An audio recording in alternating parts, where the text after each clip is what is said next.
Dit soort van beelden liek je een illusie en binnen dat op het stuit ek. Metal Festival Dokkum Open Air zit Crackers Orenfestivals bot in de maag met de coronapandemie.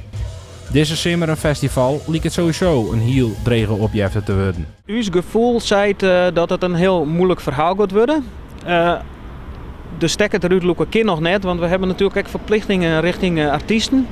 En bezoekers die een kaartje hebben gekocht. Dus als de vooruitzichten beter worden en er besteedt een kans om het nog te kunnen organiseren, dan willen we dat natuurlijk ook proberen te doen. Alleen de aanlooptijd wordt steeds korter. Dus het gevoel zei wel van nou, het wordt wel een heel moeilijk verhaal om het dit hier plaats te laten vinden. Het festival werd in een weekend meer dan 6000 bezoekers uit alle hoeken van de wereld op aankomt, draait voor een grutpad op vrijwilligers.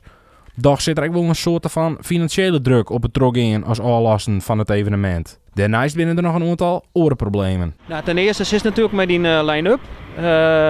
Het is dit keer wel lukt om het in stand te houden. Bijna compleet. Er zijn 12 trijbands die net terugkomen. De vraag is natuurlijk wat zijn de plannen van die bands straks. Gaan die weer op tour? Ben die beschikbaar? Dus daar is mij.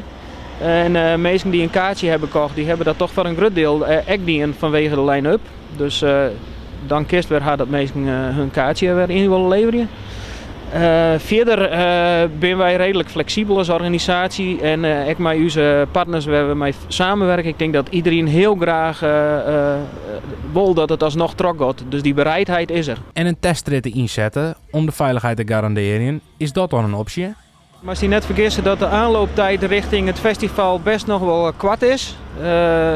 Maar in juli plakvinden, begin juli. Om al die faciliteiten te treffen en dat in goede banen te kunnen leiden, dat had behoorlijk wat haken en egen. Ik denk net dat wij dat als Lietse organisatie behapstukken kennen. Dus dat zien wij net direct zitten.